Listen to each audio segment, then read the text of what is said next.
নমস্কার আমার প্রিয় ইউটিউব পরিবার, তোমরা সবাই কেমন আছো? আশা করছি তোমরা সবাই অনেক ভালো আছো। আমিও ভালো আছি। আমি সুপ্রিয়া। আমি তোমাদের সবাইকে আমন্ত্রণ জানাই নাসিকের ঘরকন্যার আরেকটি নতুন ব্লগে। যে প্রান্ত থেকে আমার ব্লগটি দেখছো, আশা করছি তোমরাও সবাই অনেক ভালো আছো। এখন বাজে সকাল 6:10। কর্তামশাই একটু পরে বেরিয়ে যাবে। টিফিন মোটামুটি রেডি সবই করে দিয়েছি, 3 জনের ডাব্বা ভরে দিয়েছি। আর আমি আসলাম একটু ব্রাশ করতে, তারপরে মেয়েদের ডাকবো।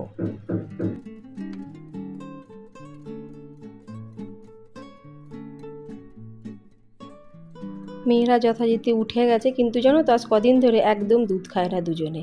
শুধু একটা বিস্কুট কিংবা আর্ধেকটা গুড ডে বিস্কুট খেয়ে স্কুলে যাবে। জানি না এ করলে ও করবে, ও করলে এ করবে।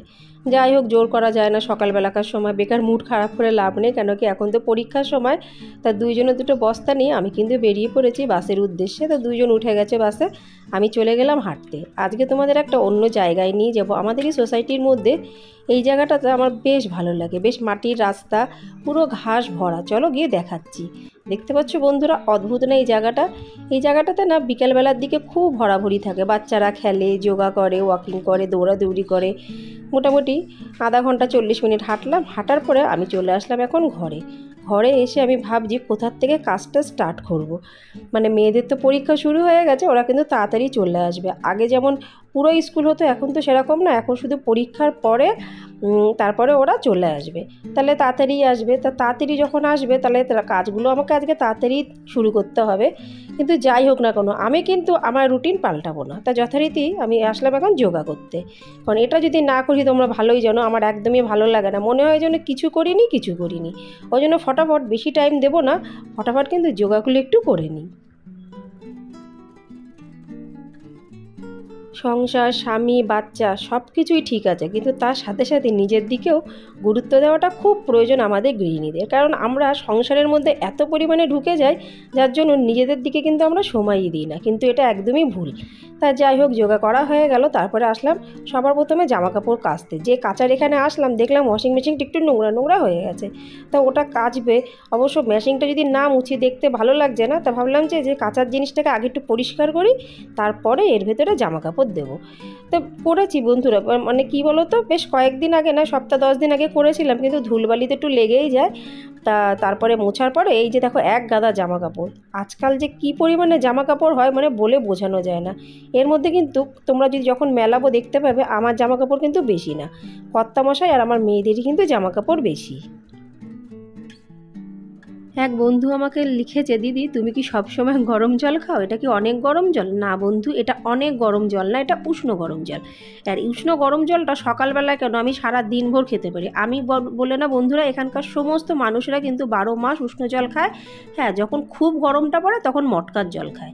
মটকা মানে মাটির একটা পট থাকবে, যেরকম মাটির কী বলে ওটাকে, মাটির যে ঘট থাকে বড় বড়, সেইগুলোর মধ্যে লাল একটা গামছা জড়াবে, গামছা না লাল ধরনের একটা কাপড় জড়াবে, আর তার মধ্যে জল লাগবে। এখানে কিন্তু কারুর বাড়িতে কিন্তু ফ্রিজে গরমকালে জল পাবে না, কেন ফ্রিজের জল কেউ ইউজই করে না। আর আমি তো জীবনেও রাখি না, নাসিকে আসার পরে ফ্রিজের জল আমার দরকারই পড়ে না। তা যাই হোক, তোমার অ্যান্সারটা নিশ্চয়ই বন্ধু তুমি জানতে পেরে গেছো। তারপরে আসলাম আমি সামনের ঘরটা সুন্দর করে গুছাতে। কারণ এই সামনের ঘরটা যদি সুন্দর না লাগে না, আমার কিন্তু একদমই ভালো লাগে না। কারণ এইটাই কিন্তু ঘরের প্রথম একটা দৃশ্য, বলো না ফার্স্ট লুক, ঠিক সেইটা। এই জন্য এই ঘরটাকে, মানে ঘরের এই সামনের জায়গাটাকে পরিপাটি করার জন্য আমি কিন্তু সব সময় চেষ্টা করি। যতই নোংরা হোক না কেন, এর পেছনে আমি একদম নির্দিষ্টভাবে একটা সময় প্রতিদিন দিই। আর এক সাবস্ক্রাইবার বন্ধু আমাকে জানিয়েছে, কালকে যে আমি কুমড়ো বাদামের তরকারিটা করেছিলাম, তা বেশ খানিকটা কুমড়ো ছিল, সেটাকে আমি প্লাস্টিকে তুলে রেখে দিয়েছিলাম। তো সে আমাকে বলল, দিদিভাই প্লাস্টিকের মধ্যে না রেখে যে কোনো কাগজের ব্যাগ হোক, নিউজ পেপার হোক, ওর মধ্যে জড়িয়ে রাখলে কুমড়ো কিন্তু ভালো থাকে। তা আমি একটা খুব ভালো টিপস পেলাম, ওই জন্য তোমাদের সাথেও আমি আজকে এই কথাটা শেয়ার করলাম। তা আমি ওই দিদিভাইয়ের কথা শুনে আমি কিন্তু যে বাকি কুমড়োটা, সেটা কিন্তু নিউজ পেপারের মধ্যে জড়িয়ে ফ্রিজের মধ্যেই রেখে দিয়েছি।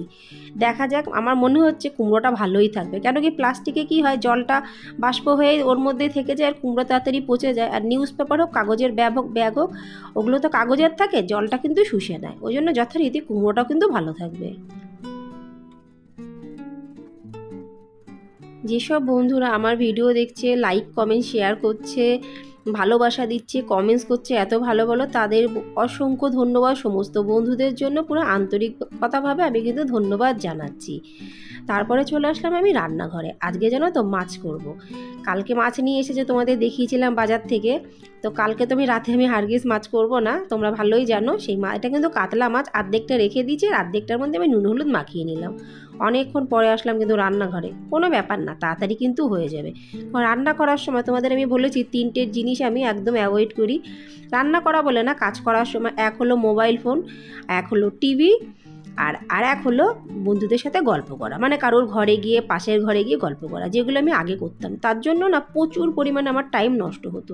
আর এই 3টে জিনিস আমি অ্যাভয়েড করি বলে অনেক দ্রুত গতিতে কিন্তু কাজ হয়।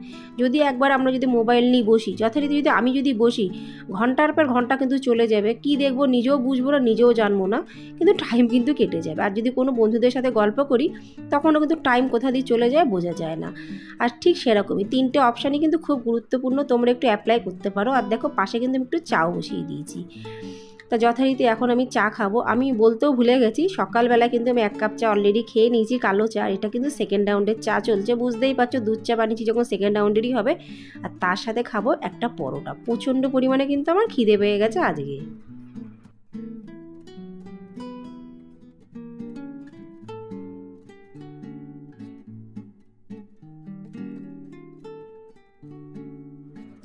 চা খাওয়ার পর্ব শেষ, মাছ ভাজাগুলো তো হচ্ছে। ততক্ষণে আমি জামা কাপড় যে বসিয়েছিলাম, বারান্দায় আসলাম, দেখলাম রডগুলোতে না একটু হালকা হালকা কেমন ধুল ধুল লাগছে। আর এই রডের মধ্যে আমি বেশিরভাগ জামা কাপড় মেলাই, দড়িতেও মেলাই, কিন্তু রডে মেলালে কী হবে জানো তো বন্ধুরা, তাড়াতাড়ি জামা কাপড়গুলো শুকিয়ে যাবে।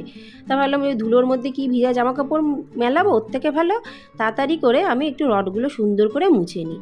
আজ মুছি আর কাল মুছি আমাকেই করতে হবে, কারণ কর্তামশাই এইসব কাজ করে না। কর্তামশাই আমাকে হেল্প করে যেখানে আমার হাত পৌঁছায় না, একদম উঁচু উঁচু জায়গাতে। তা যাই হোক, রডগুলো সব মুছে নিলাম। তারপরে এই যে জামা কাপড়গুলো নিয়ে আসলাম, জামা কাপড়গুলো ওয়াশিং মেশিনে কাচতে দিয়েছিলাম, সেগুলো কাচা হয়ে গেছে। আমি ফটাফট কিন্তু মেলিয়ে দিচ্ছি। তা রডে বেশি একটা দিলাম না, কয়েকটা মাত্র দিলাম, আর কয়েকটা দড়িতে দিলাম।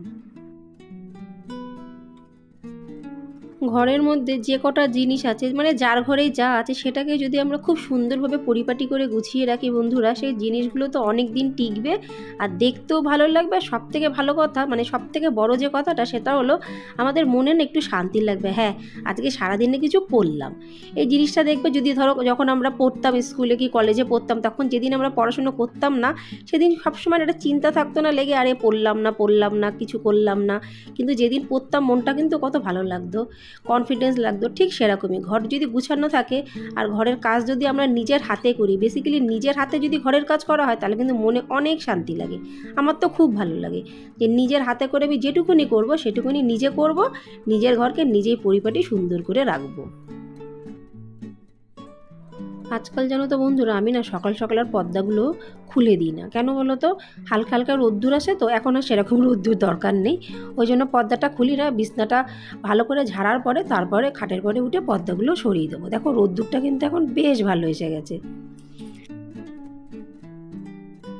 মাছের ঝোল তো বানাবো, কিন্তু এই শুধু মাছের ঝোল দিকে আর আমাদের বাঙালিদের খাওয়া হয়? তা ভাবলাম একটু মূলো ছেচকি করি। মূলো ছেচকিটা সেদিনকে বানিয়েছিলাম, বেশ সবাই কিন্তু ভালোই খেয়েছিলাম। তাই একটু বাদাম দিয়ে মূলো ছেচকি বানাবো। তো 2টো মূলো নিয়ে চলে এসেছি। মূলোগুলো কিন্তু এখানে বেশ ভালো। এখানে জানো তো, বেঙ্গলের মতন লাল মূলো কিন্তু পাওয়া যায় না, এখানে এই সাদা হাতির দাঁতের মতনই কিন্তু মূলো পাওয়া যায়। কিন্তু এইগুলো কিন্তু জানো তো, স্যালাডেও কিন্তু প্রচুর ইউজ হয়। এখানে হোটেলে বলো, বিভিন্ন জায়গায় যখন অনুষ্ঠান বাড়িতে খেতে যায়, সমস্ত জায়গায় কিন্তু এই সাদা মূলো স্যালাড হিসাবে ইউজ করে। তা মূলো কাটা আমার হয়ে গেছে। তারপরে আসলাম আমি এই যে মাছের ঝোল, আজকে কাতলাটা বানাবো, দই কাতলা। তা দই কাতলা আমরা বাঙালিরা সবাই মোটামুটি বানাতে পারি, ওই জন্য বলার আর কিছুই নেই। তো দই কাতলা দেবো। একটাই আলু মাত্র কেটেছি, সে একটা আলু ভেজে রেখে দিচ্ছি, সেটাও দিয়ে দিলাম। একটু ঝোলটা যখন ফুটে উঠবে, তার মধ্যে মাছগুলো দিয়ে দেবো। আর তার মধ্যে দেবো বেশ খানিকটা কিন্তু ধনেপাতা। দেখতেই পাচ্ছ, সেই দিন দির বাড়িতে গেছিলাম, এক প্লাস্টিক ধনেপাতা দিয়েছে না, একদম তাজা ধনেপাতা। দেখো এখনও কিন্তু তাজা আছে। ওই পুরো ধনেপাতাটা কিন্তু আমি ঝোলের মধ্যে দিয়ে দিয়েছি। আমার কাঁচা ধনেপাতা মানে গন্ধ বেরোবে, আমার একদম ভালো লাগে না। একটু ঝোলের জন্য ফোটার খানিকক্ষণ আগে আমি কিন্তু ধনেপাতাগুলো দিই। আর এই যে পাশে বসিয়ে দিয়েছি মূলো ছেচকি। জানো তো বন্ধুরা, আমি একটা জিনিস নিজে নিজে ভাবি, আমরা যদি কাজকে কাজ না মনে করে ভালোবেসে সেইগুলোকে করি, তাহলে কিন্তু কোনো কষ্ট হয় না, তাড়াতাড়ি করে সব কিছু ফটাফট হয়ে যায়। আর আমরা যদি ভাবি আরে এই কাজ আছে ওই কাজ আছে, তাই করতে হবে ওই করতে হবে, তাহলে দিনভর কিন্তু মাথার মধ্যে ওই একটা জিনিসই ঘুরবে, তার মধ্যে কেন কি কোনো ভালোবাসা নেই। ওই জন্য যেটুকুনি যা আমি করি পুরো ভালোবেসে করি। দেখো কি সুন্দর সমস্ত রান্নাবান্না কমপ্লিট, ডাইনিং টেবিলের মধ্যে আমি কিন্তু সব সাজিয়ে এনে রেখে দিলাম। এখন বাড়ি হলো আমার ফেস ওয়াশ, মানে আমি যে মুখে মাখি অ্যালোভেরা জেল সেটা। তারপর ভাবলাম যে এই কালো পাথরটা কেমনটা নোংরা নোংরা লাগছে, এটাও একটু ঘষে নেবো, বেসিনের পাশেরটাও আমি একটু ঘষে নেবো, ওটাও কিন্তু কালো পাথর, ওটাও বেশ এক ঝলক যখন আমি দেখলাম সকালবেলায় নোংরা নোংরা লাগছে, কালো জিনিস তো ওই জন্য কিন্তু তাড়াতাড়ি নোংরা হয়ে যায়। যেই বেসিনের পাশে ঘষতে গেলাম ভাবলাম টাইলসগুলোই বা কেন ছাড়বো, ওগুলোও ভালো করে ঘষে নিই। সাদা টাইলস তো দেখতে বেশ ভালো লাগবে, চকচকে থাকবে, আর দেখতে ভালো লাগলে কিন্তু মনটাও বেশ সুন্দর লাগে। সাদা জিনিস কন্ট্রোলে রাখা যে কত কষ্টকর, যাদের বাড়ি থাকে তারাই কিন্তু বোঝে। দেখো তোমাদের সবাইকে দেখাচ্ছি সামনের রুমটা কি সুন্দর পরিষ্কার লাগছে না, আর সকালবেলায় ঠিক ততটাই পরিমাণে কিন্তু নোংরা থাকে। যাই হোক, আমার টাইম এখন কিন্তু শুরু হয়ে গেল। তো আশা রাখছি বন্ধুরা আজকের ব্লগটি অবশ্যই তোমাদের ভালো লাগবে। ভালো লাগলে লাইক, সাবস্ক্রাইব, শেয়ার, কমেন্টস করতে কিন্তু একদমই ভুলো না। দেখতে পাচ্ছ আমি কিন্তু পুরোপুরি অ্যালোভেরা জেল প্রতিদিন মাখি, আর যখন অ্যালোভেরা জেল মাখি আমি কিন্তু একদমই ফেস ওয়াশ ইউজ করি না। আবার তোমাদের সাথে দেখা হবে পরবর্তী ব্লগে, ততক্ষণের জন্য নমস্কার বন্ধুরা, নমস্কার।